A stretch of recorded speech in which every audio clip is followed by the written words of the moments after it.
அன்பு நண்பர்களே, வணக்கம் அண்ட் வெல்கம். நான் உங்கள் வெற்றி. இன்றைக்கி நம்ம பார்க்க போகிறது ஒரு அருமையான எல்லாருக்கும் பிடிச்ச சப்ஜெக்ட். எஸ், ஆமாங்க. இன்றைக்கி நம்ம பார்க்க போகிறது கணவன் மனைவி உறவை பற்றிய ஒரு அருமையான subject. So don't miss it. நாம் நம்ம வாழ்க்கையில் எவ்வளோ உறவுகள் நமக்கு இருந்தாலும் சில உறவுகள் எவ்வளோ முக்கியம் அப்படின்றது நமக்கே தெரியாது. அந்த உறவுகள் இருக்கிறப்ப நமக்கு அதனுடைய அருமை தெரியறதில்ல. அது இல்லாதப்ப அதோடைய அருமையை நினச்சி பார்க்கும்போது தான் நம்ம அது எவ்வளோ முக்கியத்துவம் வாய்ந்தது, நம்ம எவ்வளோ முக்கியத்துவம் வாய்ந்த உறவுகளை நம்ம கூட இருக்குது அப்படின்ற விஷயங்களை நம்ம புரிஞ்சுக்க முடியும். ஸோ இது ரிலேட்டடாக ஒரு சின்ன குட்டி கதை. ஒரு கிளாஸ் நடந்துகிட்ருக்கு. கிளாஸில் ஒரு டீச்சர் கிளாஸ் எடுத்துகிட்ருக்காரு. அங்கே உட்காந்துருந்தாங்க எல்லாமே பார்த்தோம் அப்படின்னா யாருமே ஸ்டூடெண்ட்ஸ் கிடையாது, எல்லாருமே கப்புள்ஸ். அவர் அலிசா அப்படின்ற ஒரு லேடியை கூப்பிட்றாரு, வாங்க அப்படின்னு சொல்கிறாரு. அலிசா ஸ்டேஜுக்கு வராங்க. அலிசாட்ட இப்போ சொல்கிறாரு, இந்த பிளாக் போர்டில் உங்களுக்கு ரொம்ப முக்கியமானவங்க ஒரு 30 பேரை எழுதுங்க அப்படின்றாரு. உடனே அலிசா என்ன பண்ணுறாங்க, கடன்னு எழுதுகிறாங்க. 30 நேம்ஸை எழுதி முடிச்சிட்றாங்க. அவங்க மனசில் ஒரு பெரிய அச்சீவ்மெண்ட், அப்பா எல்லோரும் நம்ம எழுதிட்டோம், யாரும் மிஸ் பண்ணல அப்படின்னு சொல்லிட்டு. அடுத்து இப்போ ப்ரொஃபஸர் அங்கே தான் ட்விஸ்ட் வைக்கிறாரு. இப்போ உங்களுக்கு தேவையில்லாத ஒரு 3 பேரை ரிமூவ் பண்ணுங்க அப்படிங்கிறாரு. அலிசா குழப்பத்தோடு போகிறாங்க. போயிட்டு தேவையில்லாத ஆஃபீஸில் ஒர்க் பண்ணுற ஒரு 3 பேரை ரிமூவ் பண்ணிடுறாங்க. திரும்ப வர்றாங்க ப்ரொஃபஸர்கிட்ட. ப்ரொஃபஸர் திரும்ப சொல்கிறாரு, இப்போ உங்களுக்கு இதுக்கு அடுத்து தேவையில்லாத ஒரு 5 பேரை ரிமூவ் பண்ணுங்க அப்படிங்கிறாரு.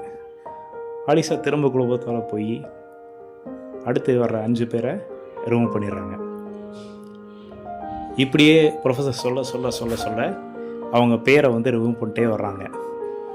ஃபஸ்ட்டு கூட ஒர்க் பண்ணுற கொலீக்ஸ், சக பணியாளர்கள், தென் கூட ஒர்க் பண்ணுற ஃப்ரெண்ட்ஸ், தென் அவங்க ரிமூவ் பண்ணிட்டு அப்புறம் நெக்ஸ்ட் அவங்க ரிலேஷன்ஸ், தென் ஃபைனலாக டோட்டலாகவே அங்கே அவங்க நேமில் 5 நேம் தான் இருக்குது. யாருடைய நேம், அவங்க அப்பா, அம்மா, ஹஸ்பண்ட், குழந்தை, தென் இவங்க அலிசா நேம், 5 பேர் நேம் மட்டும்தான் இருக்குது. இப்போ நீ அகைன் 2 பேர் நேமை ரிமூவ் பண்ணுங்க அப்படிங்கிறாரு. அலிசா மன வருத்தத்தோடு போயிட்டு அவங்க அப்பா அம்மா பேரை ரிமூவ் பண்ணிடுறாங்க. ஸோ பேலன்ஸ் இருக்கிறது 3 பேர் தான். இப்போ அலிசா திரும்ப சொல்கிறாங்க, ப்ரொஃபஸர் திரும்ப அலிசாட்ட சொல்கிறாரு, இன்னும் ஒருத்தரை நீங்கள் ரிமூவ் பண்ணுங்க அப்படின்னு சொல்லிட்டு. ரொம்ப கஷ்டத்தோடு போயிட்டு மன வலியோடு போயிட்டு பையனோட பேரை ரிமூவ் பண்ணிடுறாங்க. ஸோ இப்போ மீதி இருக்கிறது ஹஸ்பண்ட் மட்டும்தான் இருக்காரு, கூட அலிசா இருக்காங்க.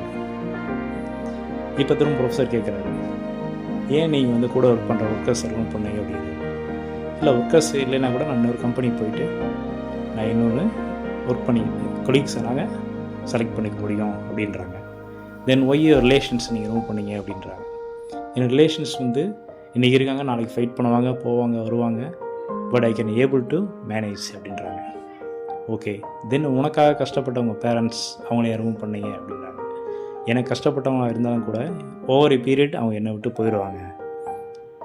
Right, okay. தென் உங்கள் சன் ஏன் ரிமூவ் பண்ணீங்க அப்படின்னு கேட்குறாங்க. என்னுடைய சன் எனக்கு அடுத்து வந்தவங்க, என்னோடய ஹஸ்பண்ட் மேரேஜுக்கு அப்புறம் எனக்கு வந்தவங்க, ஏன் உன் ஹஸ்பண்டை ரிமூவ் பண்ணல அப்படின்னா, ஏன்னா என் ஹஸ்பண்ட் அப்படின்றவங்க எனக்காகவே இந்த உலகத்தில் பிறந்து வளர்ந்து எனக்காகவே வாழ்கிறவர். அவர் தான் என்னுடைய முதல் சொந்தம். அதுக்கப்புறம் தான் மீதி எல்லாம். என்னுடைய வாழ்க்கையில் எல்லா கஷ்டங்களையும் நஷ்டங்களையும் சந்தோஷங்களையும் பகிர்ந்துக்கிறது ஒருத்தர் இருக்கார் அப்படின்னா அது என்னுடைய ஹஸ்பண்ட் தான் அப்படின்னு சொல்லி எலிசா முடித்தாங்க. அந்த ஹாலில் எல்லாருக்கும் ஒரே பயங்கர சந்தோஷம், பயங்கர கைதட்டல்கள். அப்போ தான் எல்லாருக்குமே புரிஞ்சது நம்முடைய வாழ்க்கை துணை எந்தளவுக்கு நமக்கு முக்கியம் அப்படின்ற விஷயம். ஸோ நண்பர்களே, வாழ்க்கையில் நமக்கு கிடைச்ச அந்த அரிய பொக்கிஷத்தை யார் மிஸ் பண்ணிடுறாங்க. கணவனுக்கு மனைவியும் மனைவிக்கு கணவனும் இருக்கிறது தான் உண்மையான வாழ்க்கை.